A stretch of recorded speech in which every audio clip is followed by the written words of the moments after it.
Olá, pessoal. Começa agora mais um programa Brasil que Produz. O tema de hoje, seguindo o tema das regiões do Brasil, falaremos sobre a região Nordeste. Essa região que é composta pelos estados da Bahia, Sergipe, Alagoas, Pernambuco, Paraíba, Rio Grande do Norte, Ceará, Maranhão e Piauí. Sem sombra de dúvidas, uma das regiões que fazem parte do alicerce do agronegócio brasileiro, uma região rica, produtiva, que apesar de todas as dificuldades, é um celeiro de produção nacional, numa terra onde tudo se cria, tudo se produz. Os convidados de hoje, altíssimo gabarito, representando as principais instituições do agronegócio brasileiro. Eu converso com o Dr. Marco Bonfim, chefe-geral da Embrapa Caprinos e Ovinos, Marcelo Luders, que é presidente do IBRAF, Instituto Brasileiro do Feijão e Pulses. Ana Paula Lozzi, que é diretora executiva da AIPC, Associação das Indústrias Processadoras de Cacau. Francisco Laranjeira, chefe de pesquisa e desenvolvimento da Embrapa Mandioca e Fruticultura. Francisco Medeiros, presidente executivo da Associação Brasileira da Piscicultura, a Peixe-BR. E também com Ted Lago, que é presidente do Porto do Itaqui.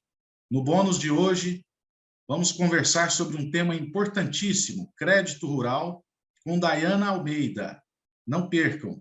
Vocês viram que o time é de peso. A gente começa agora mais um programa Brasil que Produz. A gente conversa agora com o Dr. Marco Bonfim, que é chefe-geral da Embrapa Caprinos e Ovinos. Dr. Marco, é um prazer recebê-lo aqui, falando desse tema tão importante que é o Brasil que Produz na região Nordeste. Seja muito bem-vindo e fique à vontade. Ok, Marcelo, muito obrigado. Um abraço a todos que nos acompanham. Uma satisfação, um prazer para a Embrapa poder participar do programa, poder trazer um pouco desse cenário aqui do Nordeste, um pouco da produção do Nordeste. Nós vamos fazer um recorte aqui para uma atividade muito importante, que é a capinocultura e ovinocultura, né, que pese essa atividade está bem distribuída no país, mas há uma importância muito grande socioeconômica para o Nordeste, e é uma atividade que vem crescendo nos últimos anos. Né? Como todos sabem, uma atividade típica dos pequenos agricultores, não só aqui no Nordeste, mas no sul do país, que também é uma atividade importante naquela região, mas em todo o país, e que tem uma importância muito grande do ponto de vista da melhoria da renda rural para essas populações. A capinocultura e a ovinocultura vem sofrendo um impacto muito grande das políticas públicas. Esse é um contexto muito importante dos últimos anos. Nós temos, por exemplo, a capinocultura leiteira com grande desenvolvimento aqui no Nordeste, baseada no programa de aquisição de alimentos. Então, hoje nós temos uma bacia leiteira muito forte entre a Paraíba e o Pernambuco, assim também como na produção de carne, com o advindo do Rota do Cordeiro, que é um programa também do Ministério do Desenvolvimento Regional, que tem trazido também muito apoio a esses ambientes produtivos. E a Embrapa tem participado não só da construção dessas políticas, a Rota do Cordeiro foi uma concepção da Embrapa Caprinos e Ovinos com a época do Ministério da Integração, como também na execução, na implementação dessas políticas, embarcando tecnologia. E esse dinamismo eu falo do ponto de vista de organização e de acesso ao mercado, que são as duas principais pontas, né, para o desenvolvimento ou para a engrenagem da cadeia produtiva. E aí sim, a tecnologia consegue prosperar de maneira muito intensa. E está vindo aí, a partir do próximo ano, nós devemos estar com essa política, uma implementação muito mais intensa, que é o Agro-Nordeste. É a política mais recente do governo federal, do Ministério da Agricultura, da qual a Embrapa faz parte. A Embrapa também participou da construção desse programa, para trazer inovação tecnológica e social para o Nordeste. Então, nós temos esse recorte específico dentro dessas cadeias produtivas. Dentro desses estados, ou dentro desses clusters produtivos, a Embrapa faz uma identificação, junto com as cooperativas e associações, dos principais entraves tecnológicos, e, a partir daí, então, treinamento de tecnologia e também de capacitação, de aumento das capacidades locais. Então, nesse contexto, nós temos trabalhado, por exemplo, aqui no Ceará, né, com o aumento da produção de forragem, que é sempre um grande desafio aqui no Nordeste. Então, nós temos uma tecnologia chamada cardápio forrageiro, que coloca na propriedade várias opções, tanto para a produção de proteína como banco de proteína, assim como forragem para resiliência, como é o caso da palma forrageira, e também para a produção de uma massa maior, como é o caso de sorgo forrageiro, para a produção de silagem, para que os produtores possam acompanhar toda a implementação, o desenvolvimento e a reserva desses materiais para a época seca. Associado a isso, ainda na parte da alimentação, nós temos expandido o uso da integração lavoura-pecuária-floresta específico para a caatinga, que é um tipo de manejo de pasto nativo baseado no ralhamento de faixas dentro da caatinga, que é uma mata seca, né, uma floresta seca, preservando em 50% das árvores, então melhorando a reciclagem, dando mais estabilidade para os sistemas de produção.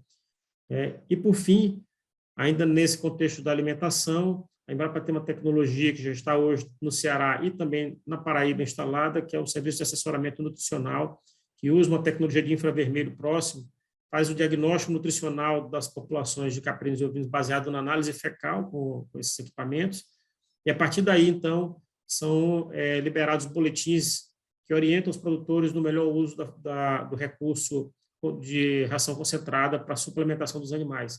Isso é extremamente importante, especialmente nesse momento que o preço dos ingredientes está pelas alturas. Então, nós estamos conseguindo reduzir de 20% a 30% o custo dessas rações baseadas nesse balanceamento de dietas mais específico para a deficiência daquele momento. Do ponto de vista do melhoramento genético, nós estamos aí na Bahia e no Piauí fazendo um programa de cruzamentos, orientando os produtores do melhor uso do recurso genético local e também dessas bases genéticas de maior ganho de peso e melhor carcaça. Nós temos visto um uso muito intensivo da raça Dorper, e isso muitas das vezes está levando a uma degeneração, muita consanguinidade. Então, esse programa visa corrigir esses cruzamentos para que a gente possa ter o máximo de heterose, mas não incorra em nenhuma degeneração. Então, a gente está fazendo isso com o Frig Bahia, lá em Pintadas, que é um batedouro com CISB, que está vendendo hoje já no país inteiro. Estamos fazendo isso com a Capricor, também lá em Petrolina, numa região muito forte de produção de caprino de ovino, que é no Vale do São Francisco. E na Paraíba e no Pernambuco, nós estamos expandindo o programa de melhoramento genético de caprinos leiteiros, o Capragene, que já tem 17 anos, que está em funcionamento em Minas Gerais e no Rio de Janeiro. Hoje nós estamos selecionando rebanhos multiplicadores, começando a fazer os testes de desempenho, para que a gente possa também trazer mais produção, mas garantir também a resiliência dessa base genética para essas regiões onde a gente tem um desafio climático mais intenso. E ainda na Paraíba, há uma força em torno do direcionamento dessa produção, que hoje é muito focada no programa de aquisição de alimentos, para o mercado privado. E, para isso, a Embrapa está levando para esses territórios tecnologias de agregação de valor, além disso, melhorando o queijo que eles já produzem nessa região, mas com um trabalho também muito intenso na qualidade do leite. Nós estamos montando em parceria com a Sudene, com o Ministério da Agricultura, com o projeto do El da Câmara, em Campina Grande, um laboratório de qualidade do leite, vai ser o primeiro do Nordeste, para que possa dar subsídio aos produtores e aos laticínios. É bom lembrar que essa região já tem 15 laticínios que trabalham com leite de cabra, quase todos focados no PA leite nesse momento, mas já começando a produção de queijo e outros derivados. Então, esse laboratório vai dar condição de nós fazermos um monitoramento da qualidade do leite, desde o produtor até a entrega no laticínio, para que a gente garanta um produto de melhor qualidade. E para fechar todo esse cenário, um trabalho também de levantamento das principais doenças e enfermidades que acometem os rebanhos caprinos e ovinos. Estamos fazendo esse trabalho por demanda lá na Paraíba e também na Bahia. Fizemos um levantamento de mais de 2.000 animais, caracterizando aí a prevalência e a epidemiologia de 8 doenças, numa abordagem que nós chamamos de inteligência zoossanitária, e agora nós estamos fazendo a entrega desses laudos e também a orientação dos técnicos. Esse também é um direcionamento que nós estamos dando de focar na melhoria das capacidades técnicas do técnico da assistência técnica de gestão rural local. Já treinamos mais de 300 técnicos do Senar, na região Nordeste, para que possam disseminar essa informação. Então, esses 6 pilares que nós estamos trabalhando aí, tanto na parte de produção, quanto na parte de agregação de valor, são os mesmos que nós vamos expandir dentro do Agro-Nordeste, nessa perspectiva da Embrapa estar sempre mais perto do setor produtivo. Nossa base está aqui em Sobral, no Ceará, mas hoje nós já temos uma base avançada em Campina Grande, na Paraíba, outra base avançada em Cruz das Almas, na Bahia, para que a gente possa estar um pouco mais próximo, captar essas demandas e também fazer o escalonamento dessas tecnologias. Então, Marcelo, esse é um pouco do cenário, né, do que está acontecendo. A gente tem visto o setor produtivo se desenvolvendo, né, e isso muito baseado nessas experiências que já acessam o mercado de maneira formal, como eu citei aqui na Bahia, nós já temos esses abatedouros com inspeção CISB, que é uma inspeção que equivale à inspeção federal. No Piauí, nós já temos alianças mercadológicas de frigoríficos privados ligados a cooperativas de pequenos agricultores, e na Paraíba também esse mercado voltado para o mercado institucional. Então, são configurações diferentes de acesso ao mercado que os produtores estão conseguindo fazer, e essas experiências estão se multiplicando. Esse é um cenário bastante alvissareiro para todos nós. Em 2019, nós reunimos aqui em Sobral todas essas experiências para que a gente veja qual era a visão de futuro, e a visão é extremamente otimista, né? A produção tem crescido, os preços têm melhorado, em que pese toda essa questão da pandemia, o setor não parou, e os preços, né, acompanharam o aumento do preço da carne bovina e tem se mantido. Então, isso tem gerado também um efeito muito positivo para o setor. Perfeitamente, doutor Marco, é muito bom te ouvir, ver a expansão dessa produção de caprinos e ovinos.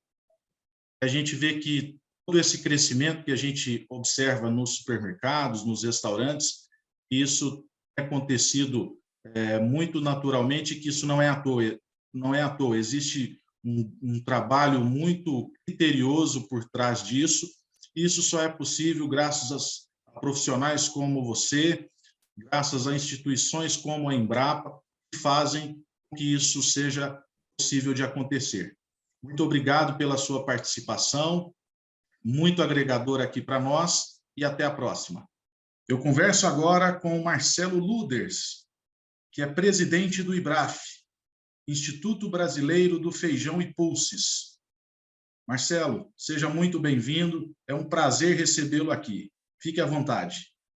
Olá, Marcelo, é um prazer estar aqui e poder atender a esse seu convite para falar um pouquinho sobre a nossa instituição, falar um pouquinho sobre o nosso setor, o setor do feijão, né? Todos nós brasileiros temos uma ligação muito forte, né? Desde logo cedo, né? Quando deixamos de ser amamentados, logo passamos a encontrar aí como alimento o feijão, né? E temos uma ligação cultural, né? Gastronômica muito grande. O nosso símbolo maior da gastronomia nacional é a feijoada, né? Junto com o nosso drink, a caipirinha, junto com a música, o nosso samba.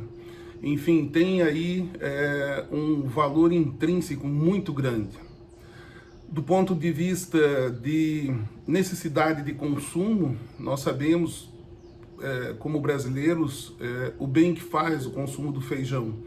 Uma proteína altamente sustentável, né? É a menor demanda de recursos naturais por quilo de proteína entregue. Então, faz parte do nosso dia a dia, faz parte da nossa cultura gastronômica, é sustentável, e por isso que o feijão vem ganhando cada vez mais bastante visibilidade.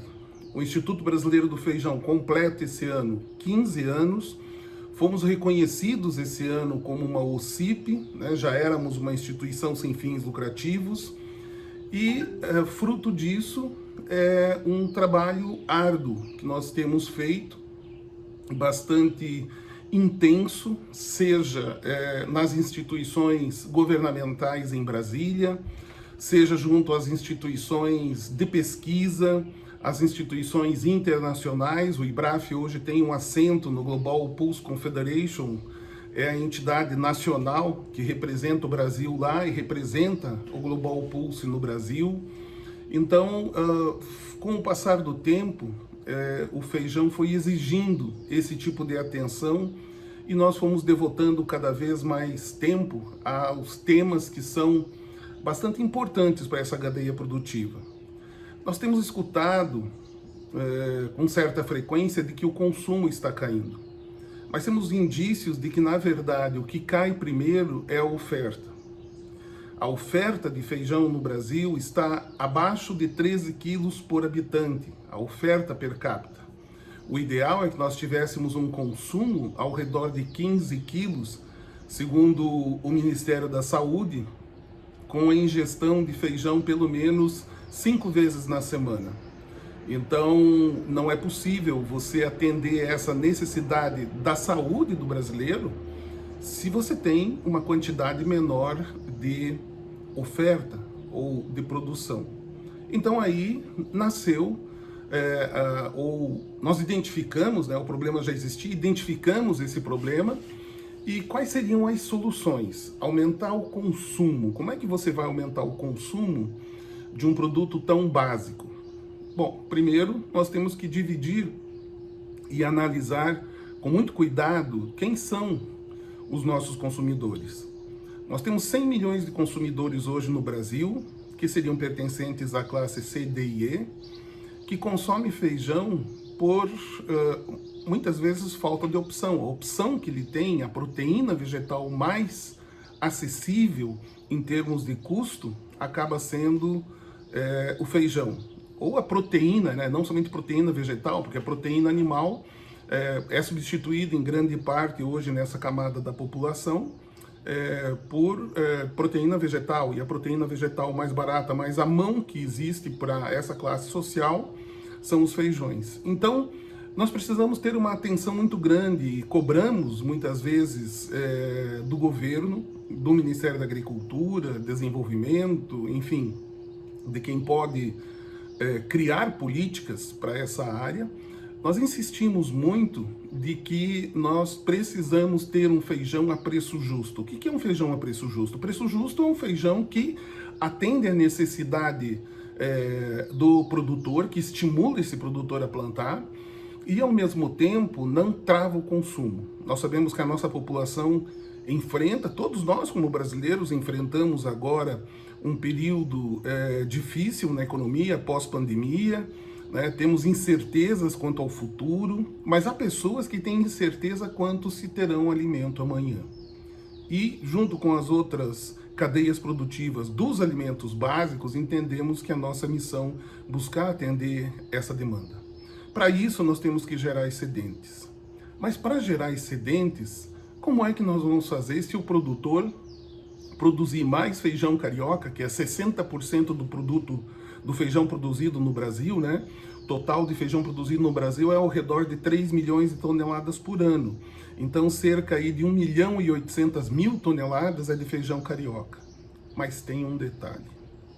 O feijão carioca só tem mercado no Brasil. Só existe produção e consumo desse feijão no Brasil. Então ele coloca o mercado, coloca todos nós que fazemos parte do mercado num beco sem saída, né? Ele é fantástico para o nosso consumo, bem adaptado, o brasileiro gosta, mas se nós incentivarmos o produtor a gerar excedentes, nós não temos o que fazer. Ou nós vamos buscar o governo para formar estoques estratégicos, algo assim, que por N motivos talvez não seja a melhor escolha, ou nós vamos incentivar os produtores a mudarem de cultivar, mudarem de variedade, né, de feijão. Aí para onde mudaria? Para feijões exportáveis. Faz sentido para você?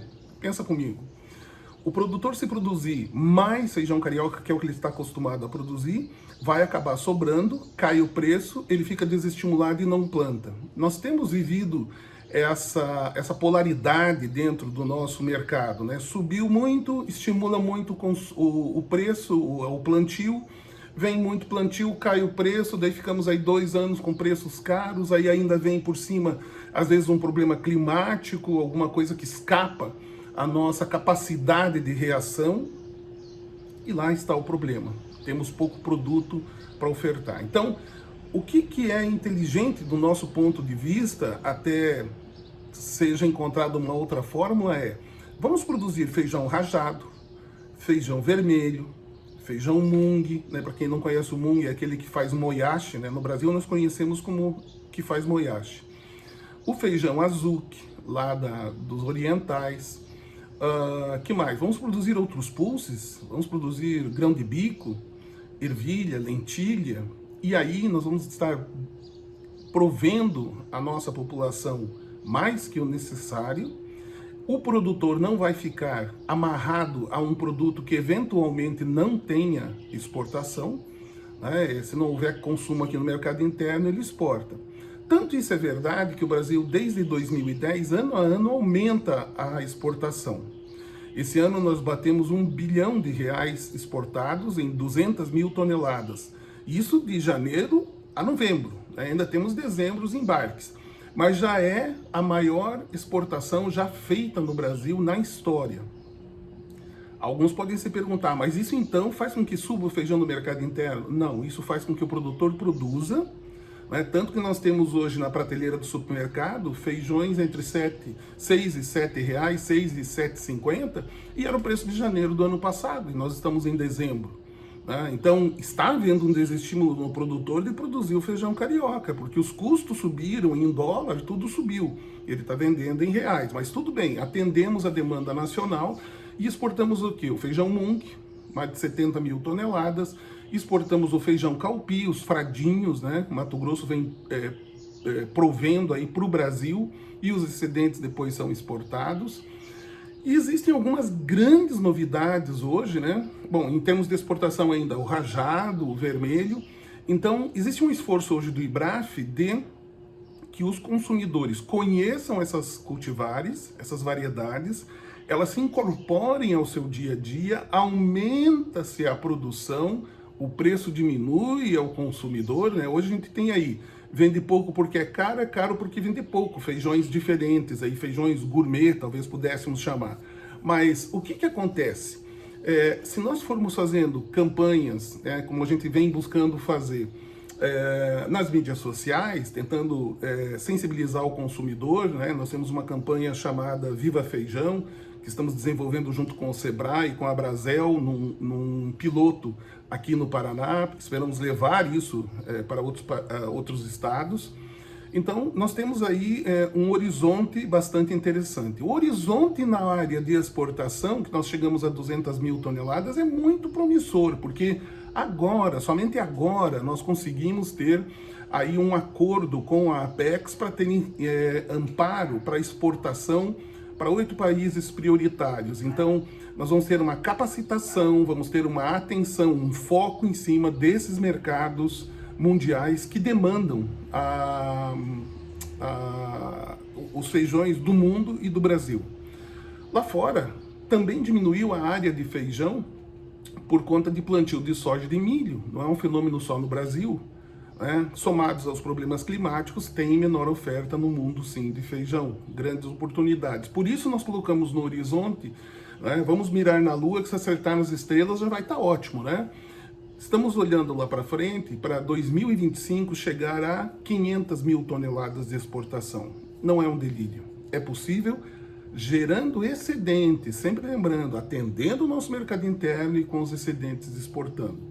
Importamos alguma coisa de feijão preto, de alguns feijões coloridos, feijão branco, mas é bem provável que nós continuemos dentro de uma estratégia de, num momento, importar, no outro momento, exportar, mantendo assim o mercado abastecido todo o tempo.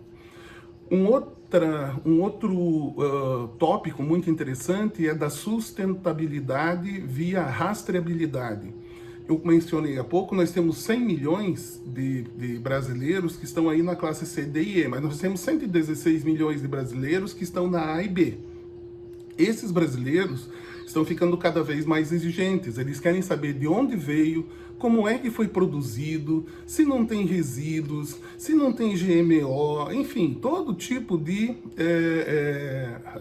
exigências tem ocorrido. Então a rastreabilidade é a base para isso. Nós estamos trabalhando muito, teremos notícias sobre isso durante 2022. Um outro ponto muito interessante, fundamental para a cadeia produtiva nos próximos anos, é que nós teremos, já temos, produtos à base vegetal análogos à carne.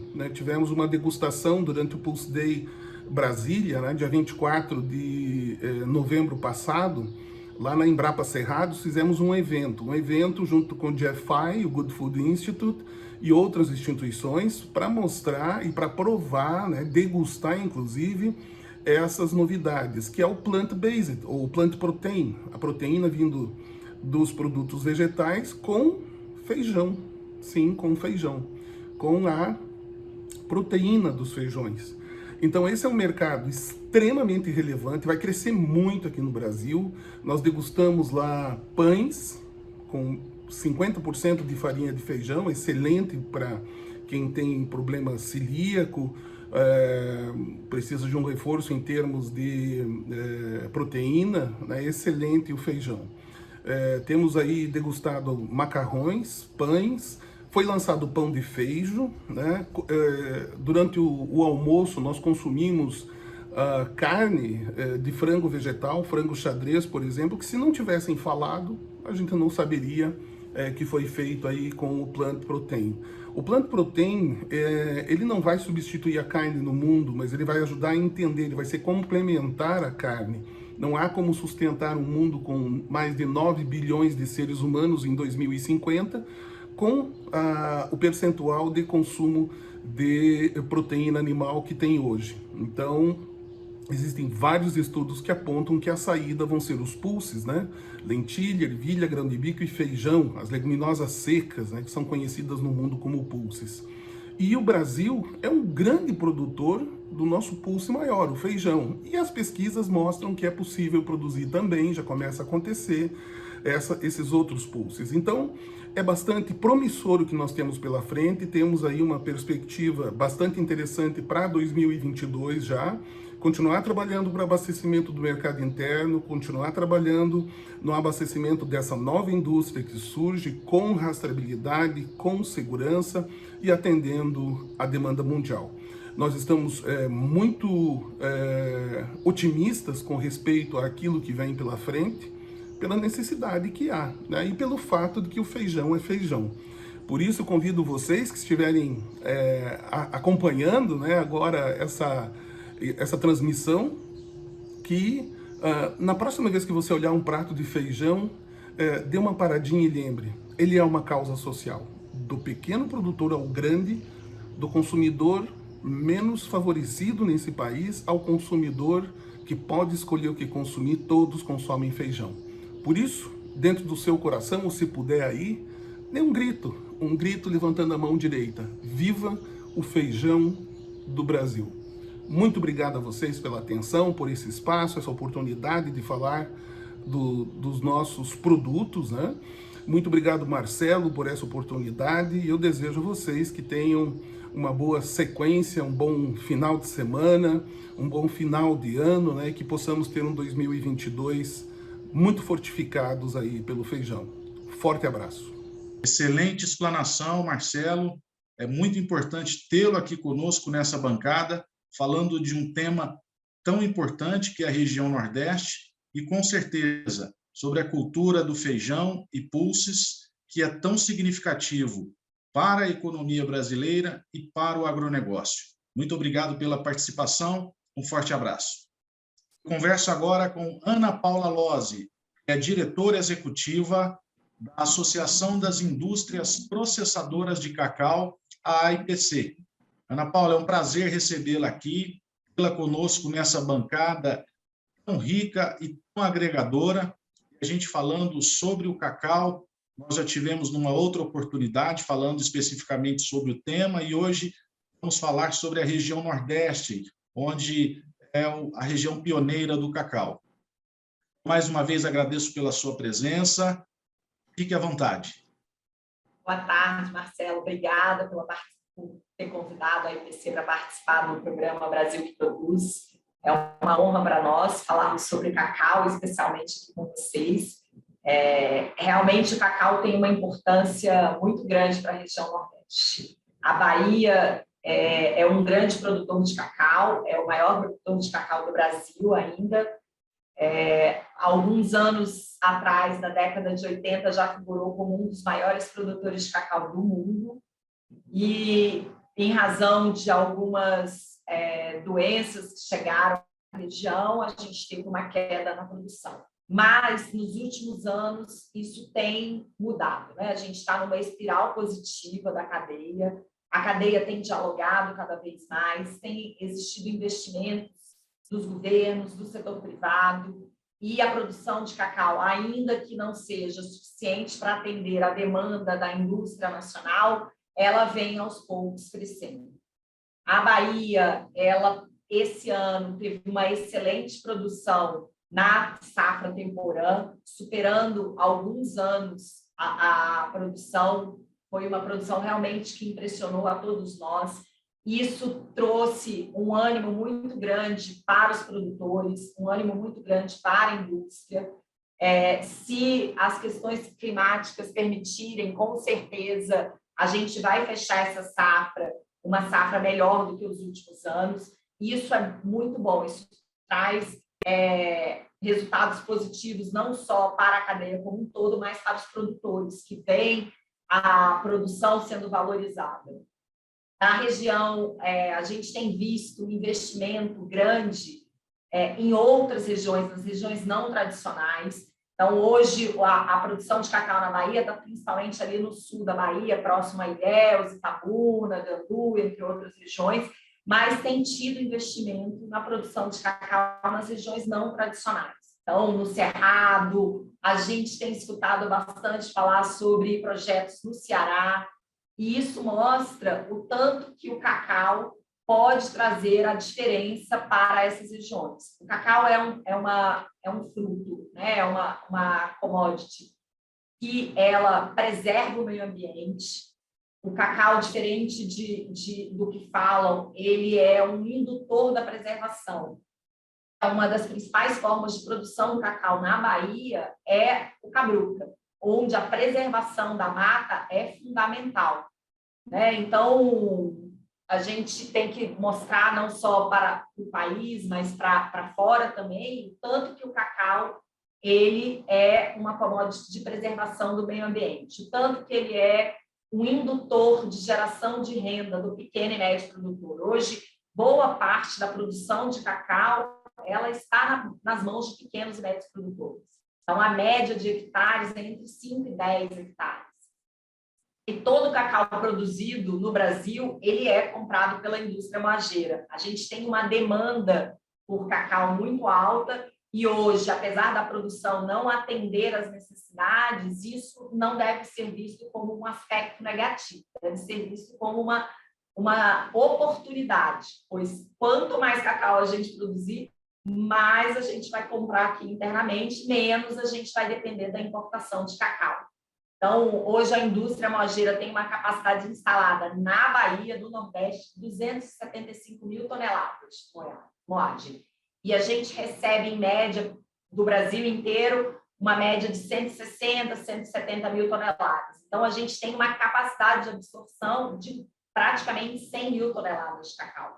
Então, esses projetos que estão surgindo, e muitos aí na região Nordeste, elas são fundamentais para atender essa demanda da indústria. Existe uma coalizão, que é a coalizão Cocoa Action Brasil, que é um grupo que se une em prol da cadeia, e ali está sentados as organizações dos produtores, a indústria moageira, a indústria chocolateira, o governo federal, os governos estaduais, o governo da Bahia senta-se, né, com esse grupo, e a gente tem dialogado e construído projetos visando esse crescimento sustentável da cacauicultura brasileira.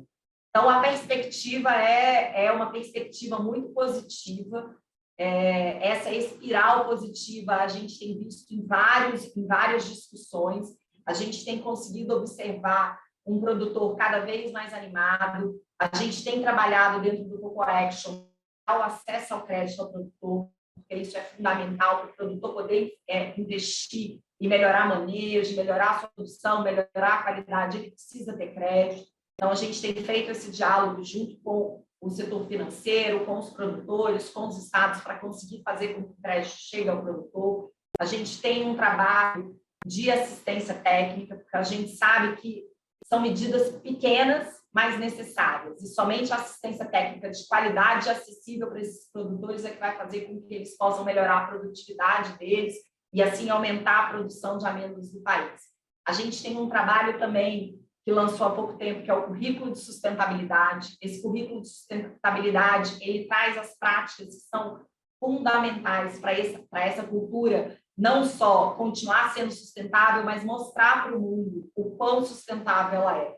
E a gente também tem um trabalho de promoção do trabalho decente na cultura do cacau, porque a gente acredita que essa é uma cultura que traz renda para o produtor e que ela deve continuar trabalhando de forma a promover o trabalho decente.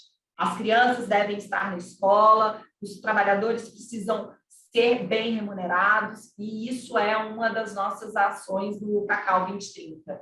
A gente também tem uma ação para monitorar a cadeia, para demonstrar que a gente não tem desmatamento na cadeia do cacau, porque a gente fala, mas a gente não quer só falar, a gente quer provar que é assim que funciona. Então, é muito bom ver esse ânimo da cadeia e, principalmente, perceber que outros estados da região Nordeste estão cada vez mais interessados em investir na cacauicultura, em investir no cacau, porque, com certeza, a gente tem mercado para esse cacau. Perfeitamente, Ana Paula. É sempre bom ouvi-la e ver a força que o cacau tem, esse fruto que é talvez aí um dos queridinhos do Brasil. Então, a gente fica muito feliz de ver a força do setor e, principalmente, vendo as ações que vocês fazem, preocupados não só em gerar o produto, gerar renda, em sustentar a economia brasileira e o agronegócio em geral, mas principalmente preocupado com a sustentabilidade e com ações sociais. Isso, sem dúvida, é muito importante. Agradeço pela sua participação, sempre agregando aqui ao nosso evento, e até a próxima. Obrigada, Marcelo. Até a próxima. E, precisando de mais informações, a gente tem produzido bastante material, tem bastante coisa no site da IPC. A ideia é que essas informações cheguem aos produtores e cheguem na outra ponta, que é o consumidor, porque o consumidor precisa saber que o chocolate ele vem do cacau. Eu converso agora com Francisco Laranjeira, que é chefe adjunto de pesquisa e desenvolvimento da Embrapa Mandioca e Fruticultura. A Embrapa, que é sempre uma grande parceira e tem sempre agregado muito em nossa bancada. Senhor Francisco, seja muito bem-vindo. É um prazer recebê-lo aqui e falar sobre um tema tão importante, que é a fruticultura na região Nordeste, que é a região talvez líder ou uma das principais produtoras do país. Fique à vontade. Okay, obrigado, Marcelo. Uma satisfação estar aqui conversando com vocês hoje, falando um pouquinho sobre o que a Embrapa Mandioca e Fruticultura tem feito, né, em termos de pesquisa, transferência de tecnologia, inovação na área de fruticultura. Como a gente estava conversando, né, quer dizer, a gente trabalha aqui com mandioca e fruticultura, mas eu vou tentar dar uma concentrada na fruticultura. Afinal de contas, como você falou, o Nordeste se não for a região maior produtora de frutas do país, está disparado, né, entre os líderes, né, nesse setor tão importante para a nossa economia, tão importante para o agro e também tão geradora de empregos, né, e a gente espera cada vez mais de divisas para o nosso país. Tá?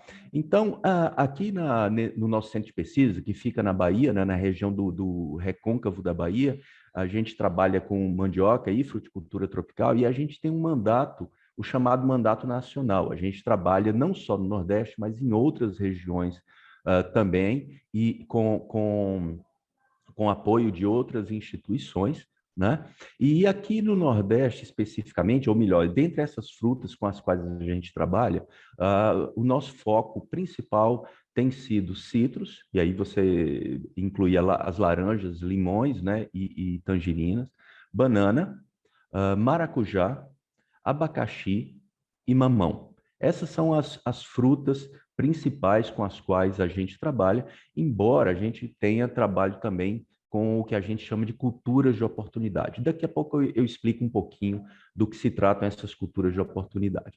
Mas, enfim, a gente trabalha com essas 5 culturas principais das fruteiras, e veja só, nós temos banana, nós temos polos de produção importantíssimos no Nordeste, né? Apenas para citar um deles, o polo de Bom Jesus da Lapa, aqui na Bahia, mas também crescendo no oeste da Bahia. E se a gente olha um pouco para a chamada banana da terra, né, os plátanos, um polo importantíssimo aqui no Baixo Sul da Bahia. Maracujá, os 2 principais polos produtores de maracujá do país estão no Nordeste, que é na Bahia, no chamado Sertão Produtivo, e no Ceará. Quando a gente fala de mamão, nós temos também 2 grandes polos produtores e exportadores de mamão também no Nordeste. Sul da Bahia, extremo sul da Bahia, e Rio Grande do Norte. Quando a gente fala de abacaxi, também temos grandes regiões produtoras no Nordeste, a exemplo da Paraíba. E quando a gente fala de citros, a gente está falando de uma cultura em que você tem, por exemplo, a laranja como o 2º maior polo produtor do Brasil, se você pega o litoral norte da Bahia e o sul de Sergipe, né? Dá para considerar como o 2º maior polo, afinal de contas, o Triângulo Mineiro ele está bem mesclado ali com o cinturão citrícola de São Paulo, né? Então eles praticamente formam uma coisa só, tá? E também crescendo cada vez mais a produção de lima ácida Tahiti, principalmente em polos irrigados. Então veja, dentre essa gama de fruteiras que eu mencionei, o Nordeste ele apresenta não só uma realidade pujante, mas também um potencial bastante grande. E é por causa disso que nós estamos assim localizados num ponto que permite que a gente tenha uma gama de atuação bastante relevante com todas essas fruteiras, né? Nesses polos de produção. A gente não consegue atender todos, e isso é verdade, tá? Mas dentre as nossas prioridades, a gente tem conseguido desenvolver soluções para todas essas fruteiras e para os polos de produção, tá? Eu poderia citar de diversas ações que estão sendo feitas. A gente poderia começar com banana. O que você acha? Então, olha só. Acho ótimo. É um bom começo. Então tá bom. Então tá bom, Marcelo. Olha só. Banana, a gente fez para todas as fruteiras, tá? Já tem algum tempo, já tem 2 anos, talvez, antes da pandemia, com certeza, né? Nós fizemos um levantamento de quais seriam as prioridades de trabalho com todas as culturas com as quais a gente trabalha, né? E, dentre essas prioridades, a gente foca em ações de pesquisa. Então, por exemplo, no caso da bananeira, principalmente para alguns polos irrigados, surgiu como uma grande prioridade a murcha de fusário, né, também conhecida como mal do Panamá, se bem que hoje em dia a gente tem evitado usar nome de locais como para identificar a doença. Então, a gente tem falado murcha de fusário, tá? É causado por Fusarium oxysprum cubense, e então é uma grande prioridade para o setor. O que nós temos feito? A gente tem ações no programa de melhoramento de banana, voltados para a seleção de variedades resistentes à murcha de Fusarium, mas nós temos também trabalhos voltados para o desenvolvimento de bioinsumos que possam ser utilizados para o manejo dessa doença, né? Às vezes você tem uma variedade que tem um bom comportamento em relação à murcha de Fusarium, e aí eu posso citar a BRS Princesa, que é uma variedade da Embrapa, que tem um bom comportamento frente à doença, mas sozinha ela não faz milagre, né? Então você tem que ter esses bioinsumos para que o manejo dessa doença seja o melhor possível. Então, nós temos ações, né, nessas duas frentes, mas também nós temos ações relacionadas à economia de água, que é um outro fator bastante relevante quando você pensa em polos irrigados, né? E quando você pensa na questão da sustentabilidade, é algo também que nós precisamos nos preocupar. Então, hoje em dia, a gente tem diversos acordos de cooperação com empresas da iniciativa privada, né? Eu posso citar empresas da Bahia, norte de Minas, se você considerar o norte de Minas também ali fazendo parte do semiárido, então a complexidade e as necessidades terminam sendo bastante similares a outros polos irrigados, né? E no Ceará também, nós temos já ações, né? E Ceará, Rio Grande do Norte, com banana, né? Inclusive, nós temos um colega, ele fica sediado na UFERSA, em Mossoró, né? Então, é um dos campos avançados que nós temos dentro do Nordeste, fora aqui do nosso centro de pesquisa. Então, ele tem atuado também com fruteiras em geral, mas especificamente ele lidera um desses projetos com banana, né, para controle da murcha difusada. Isso é apenas um exemplo, claro, existem diversas outras ações. Com o maracujá, o nosso foco tem sido o principal problema da cultura. Por coincidência, também a fusariose do maracujá ainda é um dos principais problemas da cultura, embora no chamado sertão produtivo, né, na região ali de Livramento de Brumado, Rio de Contas, aqui na Bahia, tenha também a questão das viroses, que é outra prioridade de pesquisa. Então, o que a gente tem feito atualmente, Marcelo? A gente tem desenvolvido tecnologias e buscado fontes de resistência para essas doenças, tá? Por exemplo, a gente sabe que existem porta-enxertos resistentes à fusariose do maracujá que podem ser utilizados. Mas aí o que implica nisso? Para o uso do porta-enxerto, o sistema de produção do maracujá ele tem que ser adaptado. Então, a gente tem trabalhado nesse sentido. No caso das viroses do maracujá, nós tivemos um avanço recente, assim, importantíssimo, porque se dizia que virose do maracujá você não consegue controlar por resistência genética, a não ser que a planta seja transgênica. E a gente está conseguindo mostrar que isso não é verdade. Nós já temos aqui seleções com um nível de suscetibilidade, né, ou muito mais baixo, ou seja, um nível de resistência a principal virose do maracujá muito mais alta do que variedades tradicionais, né? Nosso melhorista está trabalhando nesse sentido e os resultados são muito animadores. Claro que até chegar numa variedade comercial ainda leva um tempinho, mas pensa bem, você fazer isso com um melhoramento tradicional, sem utilizar ferramentas que depois podem ser contestadas pela sociedade em geral, não importa quem, né? Isso é um resultado muito, muito relevante.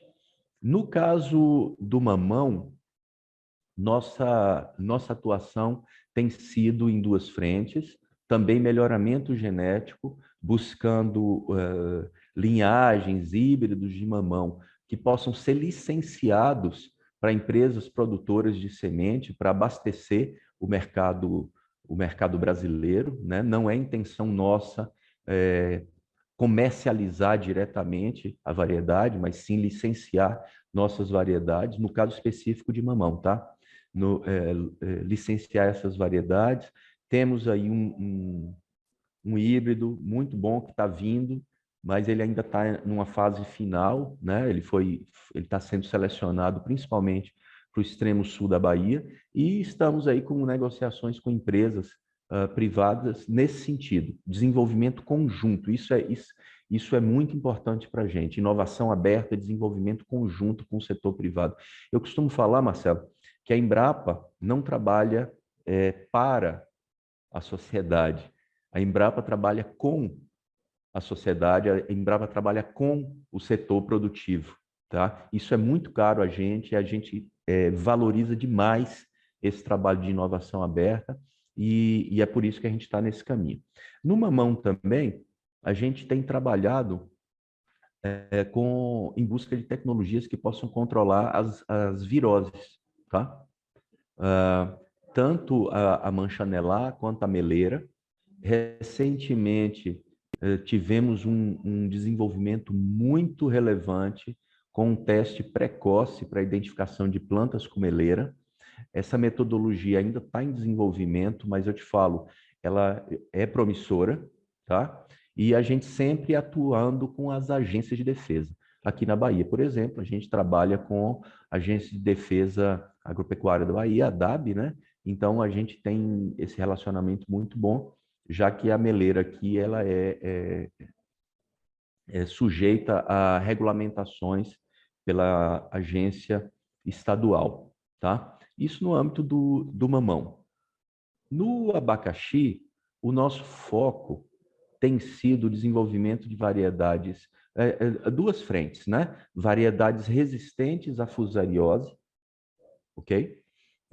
E variedades com maior apelo comercial, por exemplo, variedades com maior teor de açúcar, com a polpa mais amarela, né?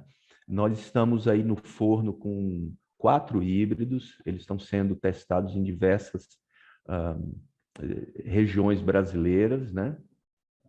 E eles são muito promissores e sempre com foco em abacaxis que sejam resistentes à fusariose do abacaxizeiro, né? Temos, inclusive, um híbrido aí muito promissor, porque ele apresenta características que fazem ele como um potencial rival da cultivar pérola, né? Que é a mais cultivada do Brasil. Então, também eles são muito promissores e esse é o nosso foco quando se trata de abacaxi. Eu deixei para o final citros, tá? Porque vocês estão vendo aí que meu nome é Francisco Laranjeira, aliás, todo mundo me chama de Chico Laranjeira, dizem que eu sou predestinado, e eu fiz minha carreira toda trabalhando com citros, viu, Marcelo? Não sei se você sabe disso, mas minha carreira toda foi trabalhando com citros, desde a graduação, né, até hoje em dia. Hoje eu continuo tendo um projeto relacionado com citros, tá? É uma história interessante, né? E no caso de citros, a gente tem duas situações que a gente precisa ver com cuidado, tá? Primeiro é a prioridade máxima da citricultura nacional, eu diria mundial, que é o HLB dos citros, né? O Huanglongbing, também chamado de greening, que por enquanto é uma doença restrita ao centro-sul do país, né? Mas inclui Minas Gerais. Minas Gerais faz fronteira com Bahia, faz fronteira com o Nordeste, a gente tem que se preocupar, né? Esse é um ponto. O outro ponto é desenvolvimento de tecnologias que aumentem a resiliência de citros frente às mudanças climáticas. E não preciso nem entrar em detalhes do porquê que mudanças climáticas são importantes para a região Nordeste, tá? No caso do HLB, dos citros, aí você fala assim, pô, mas o Nordeste não tem o HLB, não tem essa doença. Então, o que vocês estão fazendo trabalhando com isso, né? Como eu falei, o nosso mandato é nacional, a gente tem um grupo de pesquisadores trabalhando no Centro-Sul, mas especificamente aqui no Nordeste, o que a gente tem feito? A gente tem desenvolvido, desde 2010, 2011, tecnologias que ajudem a barrar a doença. A gente não quer que ela entre aqui no Nordeste. A estimativa, para você ter uma ideia, se a doença entrasse só na Bahia, tá? Em 20 anos, poderia... E isso que eu estou falando é valor já defasado, né? Isso é antes desse aumento do dólar, enfim. A estimativa era mais de 2 bilhões de reais de perdas se o greening entrasse só na Bahia, sem contar Sergipe, né? E os outros estados. Então, a gente desenvolve tecnologias de monitoramento e detecção precoce de uma possível entrada dessa doença na região Nordeste. Então, mais recentemente, não sei se você viu aí na mídia, mas a gente está lançando o conceito de rotas sentinelas. Rotas sentinelas são percursos, tá? Em regiões citrícolas ou não, porque a gente tem as rotas sentinela positiva e rota sentinela negativa, é assim que a gente denomina, em que nós fazemos um monitoramento constante da presença do vetor dessa doença e se esse vetor tem ou não tem a bactéria que causa a doença. Felizmente, em milhares de amostras já coletadas e já processadas, né, não foi detectada a presença da bactéria, né, nessas rotas, né? Então, o Nordeste continua área livre do HLB dos citros, mas é muito importante você manter esse tipo de trabalho, porque o que acontece, Marcelo? Se você está numa dessas rotas sentinela e você detecta um inseto que tem a bactéria, você já dispara o sinal, a agência de defesa já pode fazer um trabalho preventivo e de detecção, de possível detecção em uma área mais ampla, e aí, se for o caso, maior a chance, aumenta a chance de erradicação de uma possível invasão. E aí não acontece o que já aconteceu em outras regiões, né, da doença se espalhar. Então, a gente tem feito esse trabalho aqui na Bahia.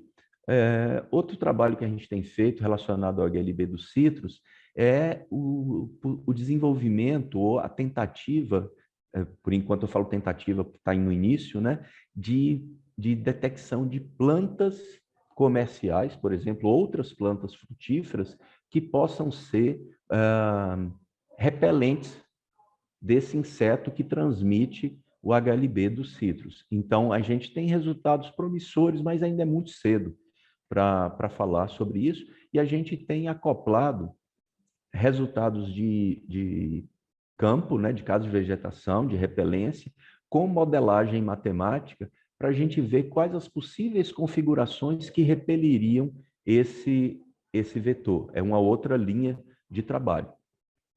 E, por fim, em termos do HLB, aqui para o Nordeste, né, nós temos trabalhado junto com a empresa química num novo composto que possa ser utilizado, por exemplo, em agricultura orgânica. Tá? É um composto que ele é plenamente aceito pela agricultura orgânica, e a gente tem testado ele com algumas pragas relacionadas à fruticultura, entre elas o vetor da diaforina, o vetor do HLB dos citros, que é a diaforina citri. E também temos feito o levantamento no nosso banco de germoplasma para ver se a gente consegue detectar variedades de citros, variedades naturais aí que tem nos bancos de germoplasma, que possam ser repelentes, tá? Até tem alguns indicativos, mas ainda não tem um resultado conclusivo, mas são ações que estão sendo realizadas. E, por fim, também relacionado aos citros, em termos de mitigação de efeitos de mudanças climáticas, a gente trabalha forte no nosso melhoramento, aqui no nosso programa de melhoramento, na identificação de porta-enxertos de citros que sejam mais tolerantes a déficit hídrico. E temos encontrado, tá? Temos encontrado. Claro, você não é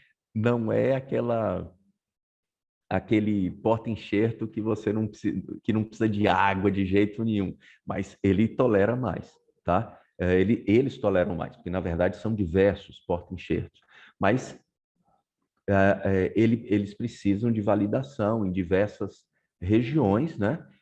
Mas estão sendo desenvolvidos, resultados muito promissores.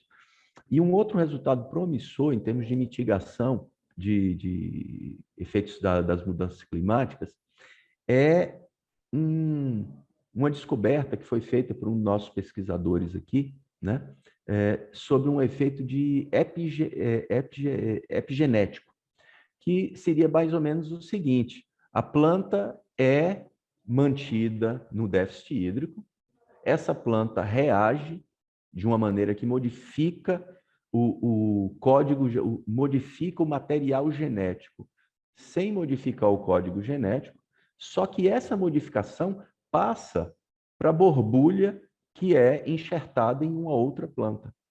Então, para esse caso também, nós já estabelecemos uma parceria com a iniciativa privada para o desenvolvimento dessa tecnologia até chegar a campo. Então, veja, é uma gama de ações que estão sendo feitas, né, que vão beneficiar a fruticultura do Nordeste. E veja que eu mencionei várias vezes o trabalho com a iniciativa privada, com o setor privado. Por quê? Nos últimos anos, eu diria aí nos últimos 3, 4 anos, né, nós temos feito esse movimento de associação cada vez mais frequente com empresas do setor privado, esse movimento de inovação aberta, de co-desenvolvimento, como eu falei antes, é muito importante para a Embrapa, e em particular para a Embrapa Mandioca e Fruticultura. Nós temos orgulho de dizer que temos trabalhos em conjunto com o setor privado, que estamos trabalhando com, e não somente para o setor produtivo. Tá? Nos últimos anos aí lançamos alguns editais, eu não sei se vocês tiveram conhecimento do Inova Fruit, que foi feito esse ano, uma parceria entre diversas unidades de pesquisa da Embrapa no Nordeste. Lançamos o Inova Fruit, foi um sucesso absoluto.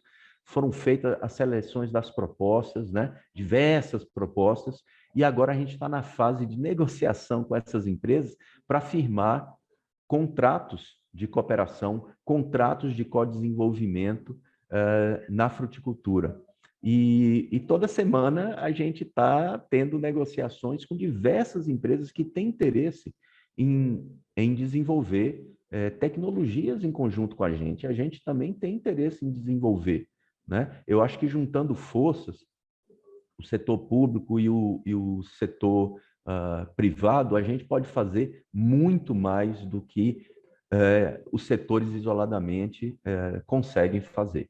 Então, bem resumidamente, se é que foi resumido, né, é essa nossa atuação no Nordeste, dentro da fruticultura, e eu queria agradecer a oportunidade de conversar com vocês e explicar um pouquinho, né, sobre tudo isso aí que a gente tem feito. Perfeitamente, Francisco. A sua fala é muito rica, muito esclarecedora.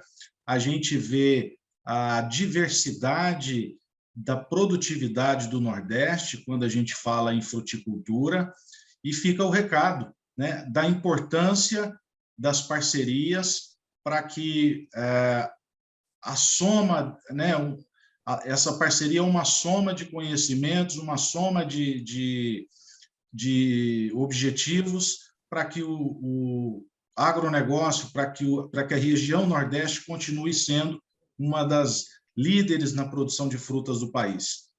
Muito obrigado. A sua presença nos deixa um recado muito importante e é sempre um prazer conversar contigo. Obrigado, Marcelo. Satisfação. Eu converso agora com Francisco Medeiros, que é presidente da Associação Brasileira de Piscicultura, a Peixe BR. Senhor Francisco, é um prazer recebê-lo aqui. Esse tema tão importante que é a região Nordeste, e com certeza o peixe é um dos pilares aí que sustentam o agronegócio brasileiro. Seja muito bem-vindo, é um prazer tê-lo aqui conosco. Eu que agradeço a oportunidade de estar falando um pouquinho aqui da nossa piscicultura, e em especial da piscicultura da região Nordeste, que para nós é a melhor surpresa que nós temos hoje no Brasil, haja vista que é a segunda região mais produtora de peixe de cultivo no Brasil.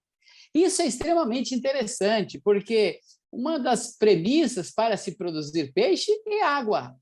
como que a região que historicamente, né, passa por dificuldade de água é a segunda região que mais produz peixes. É exatamente disso que nós vamos falar aqui hoje, do espírito empreendedor, do espírito inovador dos empresários da região Nordeste em procurar soluções para manter no cardápio de seus negócios a piscicultura. Nós temos algumas premissas básicas, algumas situações extremamente interessantes. Nós temos 2 núcleos importantes, que é o núcleo da região de Paulo Afonso, que são aquelas 4 hidrelétricas, aqueles 4 lagos que engloba não só a Bahia, mas também engloba Pernambuco, Alagoas, onde nós temos hoje um dos maiores, não é o maior, não, um dos maiores núcleos de produção de tilápia em tanque-rede.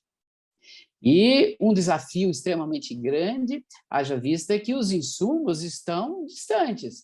Os insumos estão na região sul, no centro-oeste, e mesmo assim produz uma tilápia que atende toda a região nordeste nas feiras, ou seja, mesmo vamos dizer, no Seridó.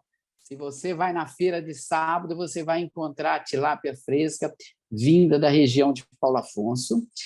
Ou se você vai na Praia do Futuro, em Fortaleza, hoje já se serve mais tilápia do que pargo. Então, esse desempenho é exclusivo do produtor da região Nordeste. Nós temos uma segunda região importante, que é no Piauí, que é exatamente lá em Boa Esperança, onde tem o segundo maior núcleo de produção também de tilápia em tanque-rede, e que atende não só o Piauí, mas atende Maranhão e o resto do Nordeste. Ou seja, grande parte de empreendedores até de outras regiões do Nordeste que estão lá utilizando todo o potencial. Fora isso, nós temos desafios que são extremamente interessantes. Atualmente, no Brasil, a espécie que tem um crescimento bastante significativo é uma espécie exótica chamada cipanga. Nós já consumimos bastante filé de panga anualmente, mais de 50 mil toneladas de filé de panga, e importamos, gastamos mais de, de 1 bilhão comprando esse filé, e os produtores nordestinos foram os que atualmente mais investem na produção de panga. Se você for nas pisciculturas do Maranhão, provavelmente quase 100% delas o produtor já está produzindo. E está produzindo por vários motivos, porque tem um bom resultado zootécnico, ele sabe trabalhar e o consumidor atende. Atualmente, nós temos uma região importante que está entrando, vamos dizer assim, no mapa e deve ser o principal núcleo de produção da região Nordeste nos próximos anos, que é lá no Sergipe, na área irrigada, que ela já está sistematizada a partir de água do São Francisco para a produção de grãos, principalmente arroz, e hoje já tem alguns projetos na área de piscicultura, porque o que a gente precisa na piscicultura é água e, vamos dizer, áreas preparadas. E o preparo para o cultivo do grão praticamente já é 80% do que nós necessitamos para a produção de peixes. E lá, especificamente, nós vamos verificar, já está ocorrendo, grandes projetos para a tilapicultura e para o panga. Ou seja, o Nordeste hoje nos surpreende de forma extremamente positiva com relação à produção de peixes. Nesse momento, passa por dificuldades, que também tem dificuldades. Quais são? Com o aumento dos insumos, principalmente soja e milho, e com a perda do poder aquisitivo da população, os produtores estão com dificuldades para comercializar os seus produtos a preços justos. Quando eu falo preços justos, são preços que remuneram toda a cadeia, remunera a indústria de ração, quem produz alevino, remunera o produtor, remunera o frigorífico. Agora, é notório que o consumidor está com menos dinheiro no bolso. Mas, mesmo assim, o setor continua. Nós acreditamos num cenário mais positivo para 2022, mais positivo porque a economia vai ter que girar, a economia vai ter que melhorar, mais pessoas estão voltando para os seus postos de trabalho, os números dizem isso. E, com isso, a gente tem mais oportunidade. Outro fator importante, isso a gente não pode esquecer. o produtor de piscicultura na região Nordeste, em especial o produtor de tilápia, produz um dos melhores peixes do ponto de vista de sabor do Brasil.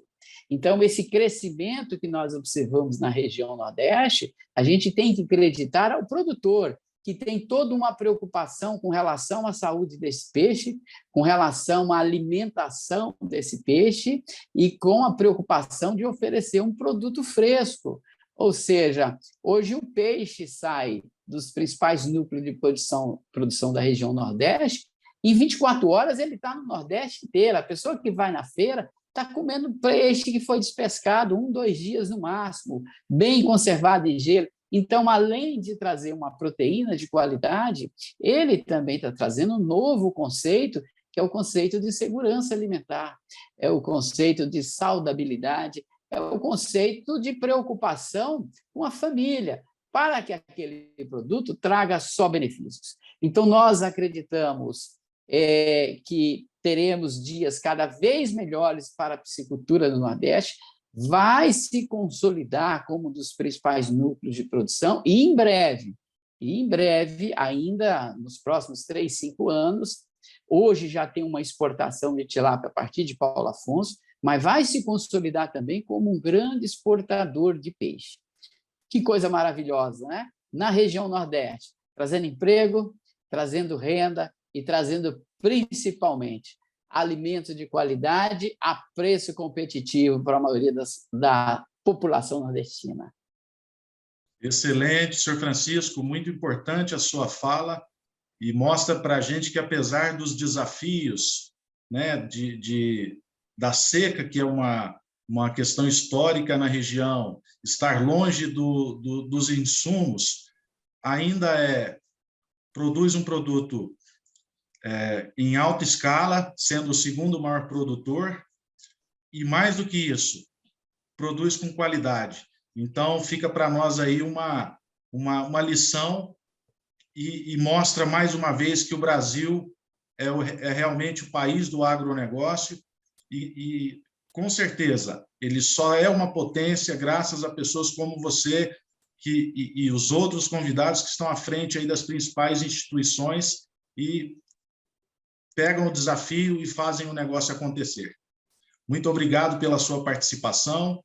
Foi um prazer recebê-lo aqui e ouvi-lo com tanto entusiasmo. Eu que agradeço e coma mais peixe do Nordeste. Pessoal, eu converso agora com Ted Lago, que é presidente do Porto de Itaqui. Sem dúvida, um dos portos mais importantes do país e do Nordeste brasileiro. Hoje, falando sobre o tema Região Nordeste. Senhor Ted, é um prazer recebê-lo aqui, uma honra tê-lo aqui conosco nessa bancada tão expressiva. Seja muito bem-vindo e fique à vontade. Muito obrigado, eu que agradeço a oportunidade, saúdo a todos aqueles que estão nos ouvindo, nos vendo aí. De fato, né, temos aí uma sequência de bons números, né, graças a Deus, o Porto de Itaqui, um porto que tem se consolidado, né, não mais apenas como porto da cidade de São Luís, um porto do estado do Maranhão, né, onde nós estamos localizados, é importante ressaltar isso, mas um porto de influência regional, né. O Maranhão, né, características até geográficas, nós estamos numa transição aqui entre nós somos a região Nordeste, mas nós tem desde a região do semiárido, temos também a floresta amazônica, pré-amazônia, né, e também o cerrado da região sul. Então, o Maranhão ele é um pouco o encontro desses 3 biomas, né, e acaba isso se transformando em uma fonte expressiva de exportação diante do agronegócio. Então, nós estamos aqui desde 2015, somos um porto delegado, ou seja, o porto, de maneira geral, administrações portuárias do Brasil são federais. E nosso caso, o exemplo de Paranaguá e Suape, nós somos portos delegados à gestão do Estado. Então, nós somos uma empresa do governo do Estado do Maranhão, da EMAP, que gerencia o Porto de Itaqui. Desde 2015, temos feito algumas transformações, o nosso modelo de governança avançado bastante com isso, trouxemos um pouco, né, de uma gestão focada em resultados, né, em indicadores de desempenho, né, não transformando o porto numa empresa privada, mas tirando a maneira, né, de você gerenciar, de você buscar resultados, mas entendendo o papel fundamental que o porto público tem. Nós, como autoridade portuária, tratamos de fazer o acompanhamento e desenvolvimento, né, tanto da infraestrutura, mas também de novos negócios para o porto. Temos algumas características principais. Quando você fala dos grandes portos do mundo e do Brasil, você muito fortemente pela questão de containers. Hoje a carga containerizada domina o mercado internacional. Estamos até aí uma de crise aí por falta de giro desses containers. Não se fala em falta de containers, na verdade, os containers não estão girando, né? Chega a ter mais de 300 navios aí espera na costa oeste americana, e tem acompanhado esses números, mas nós somos o que nós chamamos de um porto graneleiro, né? Nós movimentamos carga solta, né? Carga em granel. Tanto granéis sólidos como granéis líquidos. Granéis sólidos, principalmente o agronegócio, soja, milho, farelo de soja, também importação de fertilizante, né, que eu vou falar um pouquinho mais adiante, e também nós somos um hub estratégico aqui de granéis líquidos, né? Dependendo do tipo de combustível, nós estamos entre o segundo ou terceiro do país em importação, seja de óleo diesel, de gasolina, querosene de aviação, né? E nós atendemos 7 estados brasileiros aqui da nossa região com esse tipo de carga. Eu acho que essa foi a apresentação inicial do nosso posto. Eu acho que é importante destacar, somos um porto profundo, temos berço de até 19 metros, né? O nosso canal de acesso tem 25 metros, então não é um fator para problemas aí de gargalo de infraestrutura, e também somos o porto hoje que tem a maior movimentação de carga em termos relativos feito por ferrovia. Mais de 90% da carga que chega ao porto aqui, ele chega ao porto por ferrovia, e uma média geral entre embarques e desembarques de 60%. Então, ferrovia Norte-Sul, que é a nossa espinha dorsal, a Carajás e também a Transnordestina. Perfeitamente, Sr. Ted. Muito interessante a gente ver a força e, principalmente, a localização estratégica do porto, né? Isso é muito interessante. E, bom, o senhor quer complementar com mais alguma coisa? O Porto de Itaqui, você imaginar o Brasil, você pode imaginar um grande triângulo, né? Então, nós somos um vértice desse triângulo. E a base desse triângulo, exatamente, é a região centro-norte, que nós chamamos. Então, nós fazemos o que nós chamamos de corredor centro-norte. Temos aí as grandes áreas produtoras de proteína vegetal, né? Como falei, soja, milho, né? E até antes de 2015, antes do início da operação do nosso terminal de grãos, o Tegran, né? A grande maioria dessa carga ela descia para os portos da região sul-sudeste. Hoje, o Arco Norte, que você corta o Brasil ali no paralelo 16, mais ou menos, a parte do Arco Norte já está produzindo um volume maior, e o volume que era exportado ainda era maior pelo região sul-sudeste. Então, hoje, ano a ano, nós temos percebido, em função dos investimentos em infraestrutura, essa migração, né, do que é produzido na nossa região sendo exportado pela região. Hoje, nós estamos aí basicamente em equilíbrio. Cerca de 50% é enviado aqui para os portos do Arco Norte, que alguns chamam de Arco Amazônico também, e hoje a metade ainda desce para portos da região sudeste, como Santos e Paranaguá, em função, claro, de ferrovia. Então, eu acho que esse grande desenho, né, tem se fortalecido. A infraestrutura no porto aqui do Itaqui permite que novas áreas sejam plantadas, áreas que estão migrando, né, de pasto, né, áreas que você tinha o gado extensivo, né, uma cabeça por hectare mais ou menos, está migrando para o confinamento, porque você tem agora a disponibilidade da soja e do milho.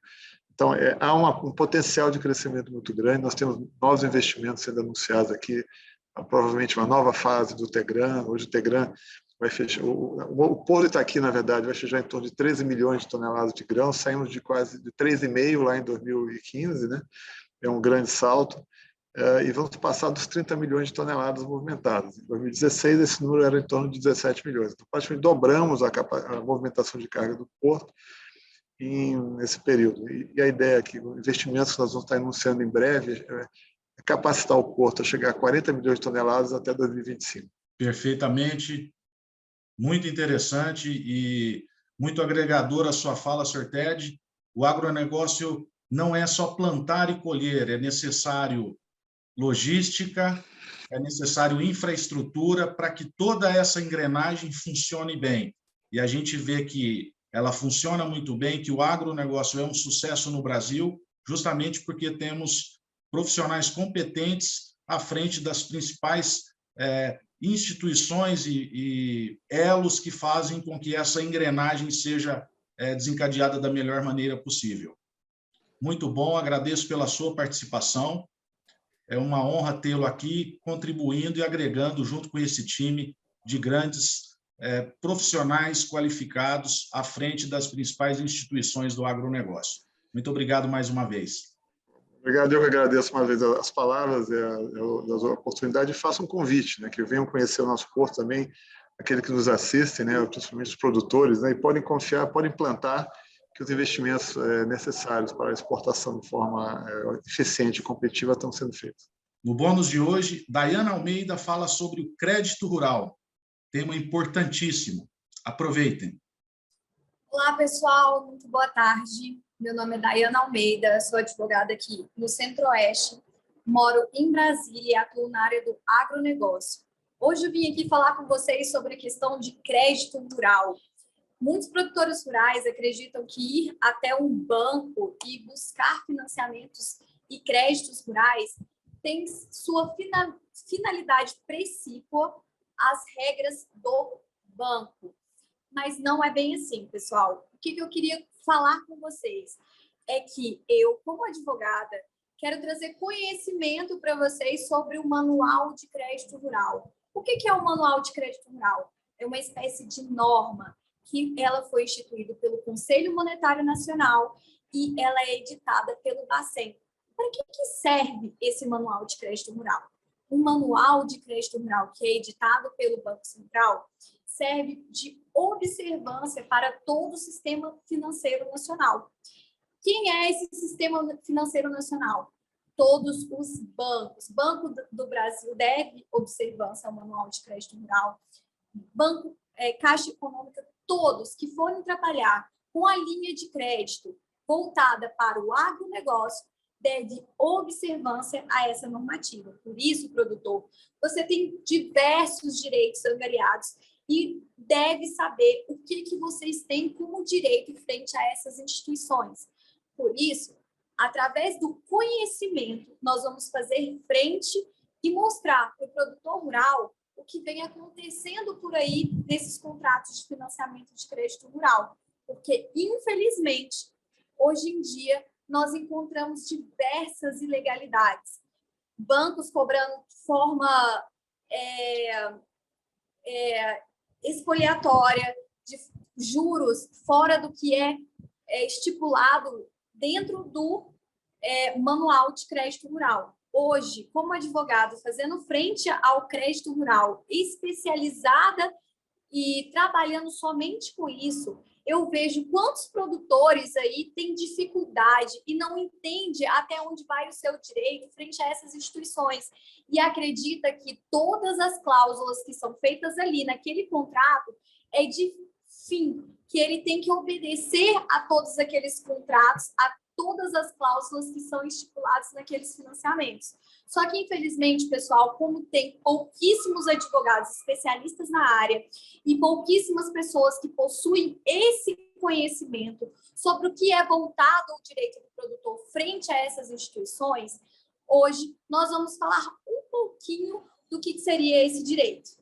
Bom, o que seria o direito do produtor rural frente ao crédito rural? O crédito rural ele é instituído pelo Manual de Crédito Rural e por diversas outras normas que trazem um cunho de política agrícola, política de governo. Por isso, a gente tem que ter a noção que todos esses créditos, tudo que é voltado ao crédito rural, ele tem uma política de governo embaixo disso. Por isso que o Bacen, o governo, ele normatiza, ele regulamenta como esses créditos vão ser liberados para os produtores rurais. E cada detalhe de cada financiamento, seja ele custeio, investimento ou comercialização, eles têm os seus regramentos. Então, pessoal, eu vou dar um breve conhecimento aqui para vocês do que realmente seriam os principais direitos voltados a esses financiamentos de crédito rural. Não dá para eu adentrar em todos, mas eu vou elencar aqui alguns, tá? Além do Manual de Crédito Rural, qual seria o outro principal norma que deve observância, que os bancos devem observância? Também deve observância ao Plano Safra. O Plano Safra, como todos sabem, eles são publicados anualmente. Através do Plano Safra, a gente vai saber qual será os juros remuneratórios aplicados a esses financiamentos, a esses contratos de financiamento de crédito rural. Agora você me pergunta, o que é um juros remuneratório? O juros remuneratório é aquilo que remunera o banco pelo trabalho de estar emprestando aquele dinheiro no mercado. Então, através do Plano Safra, vai estipular quais são os percentuais de juros remuneratórios que um banco deve ter como limite para soltar essa verba no mercado. Entre essa observância, nós temos diversas outras observâncias, como, por exemplo, banco não pode ficar cobrando taxa de estudo de operação. O banco ele não pode colocar estudo se você vai ter direito ou não, indexar valores a mais por avaliar se você tem ou não direito àquele crédito rural. Infelizmente, pessoal, eu não vou conseguir abarcar todos os direitos que estão voltados nesses contratos. E, infelizmente, são diversos erros que são cometidos diariamente que a gente pode encontrar por aí. Eu estou elencando aqui algumas e trazendo algumas observâncias, como, por exemplo, o limite de juros remuneratório e a importância de saber que não se pode cobrar outros diversos encargos sem ser aqueles que estão previstos no normativo, sem ser aqueles que estão previstos no Manual de Crédito Rural. Dentre esses direitos que eu elenquei para vocês, temos a observância dos juros remuneratório, a observância com relação à cobrança de outros tipos de taxa, como taxa de estudos de operação, que não pode existir. Temos também, como de breve análise, a situação de que o produtor ele deve entender que o Manual de Crédito Rural ele estipula qual será os juros moratórios para todos os contratos. Então, o produtor, o que é um juros moratório? O que é um juros moratório? Quando a pessoa está em mora, quando ela não consegue pagar aquele financiamento dentro da data prevista, vai instituir uma mora. Vai vir uma mora sobre aquele financiamento. E essa mora, ela tem como regramento no Manual de Crédito Rural, que ao máximo é de 1% ao ano, tá? Então, assim, infelizmente, hoje nós encontramos diversas situações que os produtores estão com bola de neve de dívidas, tentando renegociar com o banco, pensando que somente o banco vai poder falar para você, produtor, se pode ou não pode renegociar, mas não é bem assim. Nós temos aqui, igual estou mostrando para vocês, algumas normativas que trazem direitos para o produtor de prorrogar as suas dívidas, de renegociar as suas dívidas nos mesmos padrões do anteriormente estipulado. Por que no mesmo padrão do anteriormente estipulado?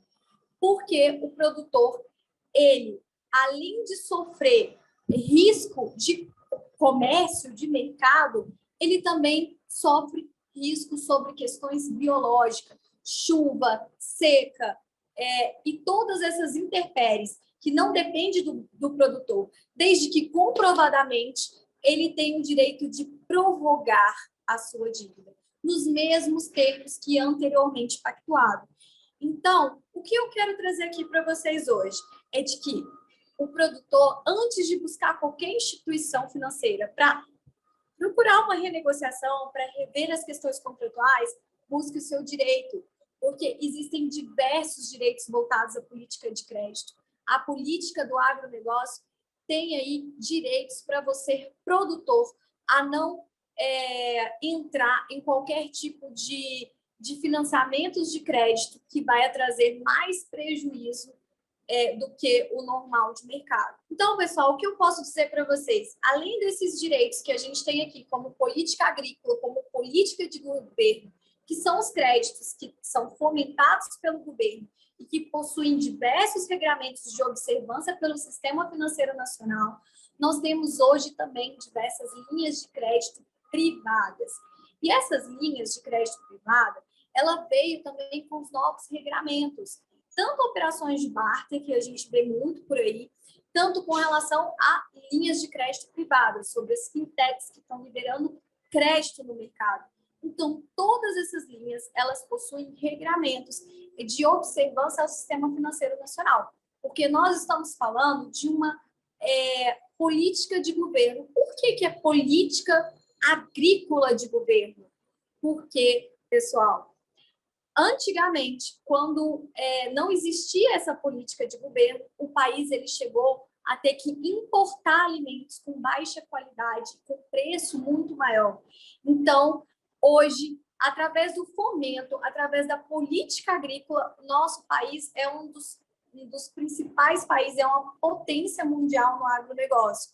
E por isso que nós continuamos aí com diversas legislações específicas que trazem direitos ao produtor a fomentar a sua produção. Então, fique atento e tenha observância em todo o seu direito.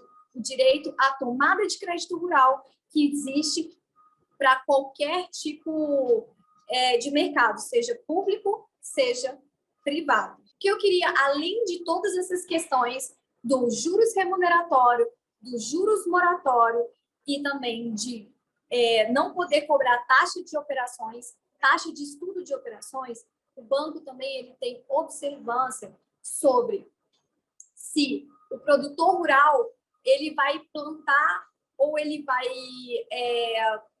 vai plantar milho, ele vai plantar soja, ele vai ser um pecuarista. Por quê? Porque todo financiamento agrícola, todo financiamento voltado para o agronegócio, ele tem que ter uma destinação fim vinculada. O que seria isso, Dayana? Uma destinação fim vinculada.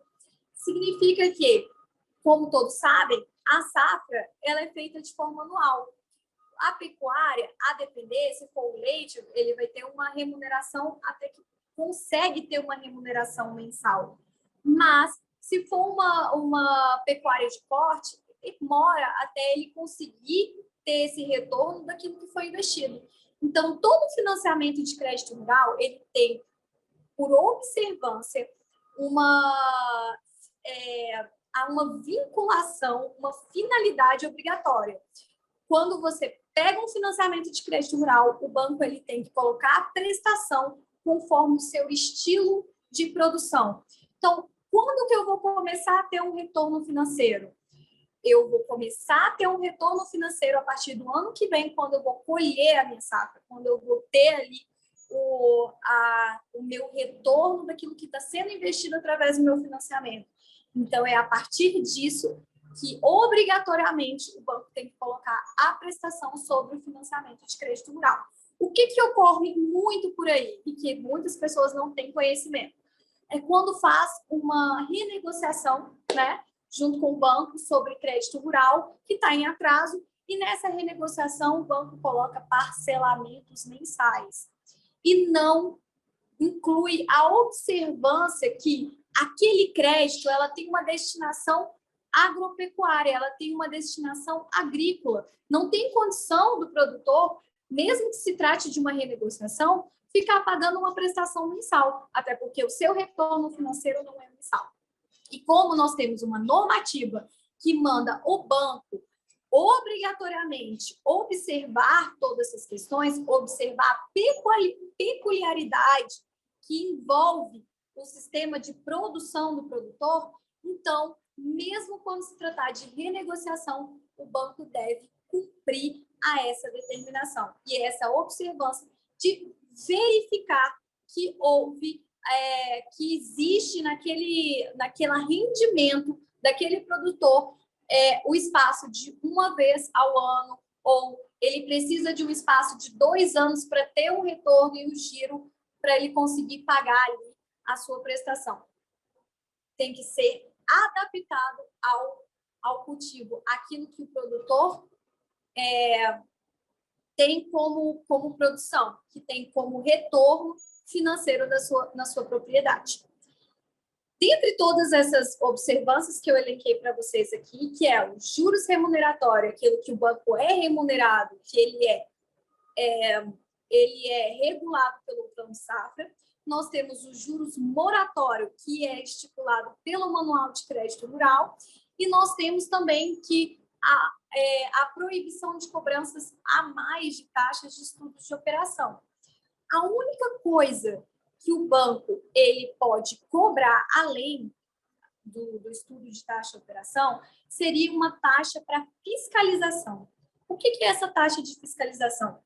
É, por exemplo, um produtor rural que queira pegar um financiamento de crédito rural em Brasília, só que a propriedade é em Tocantins.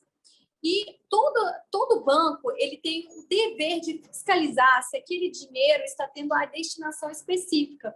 Por que ele tem que finalizar? Porque esse recurso ele vem do governo, do Banco Central. Esse recurso ele vai para a mão do produtor e o banco ele tem o dever e a obrigação de fiscalizar se aquele dinheiro está sendo investido realmente para aquele propósito do projeto que foi apresentado.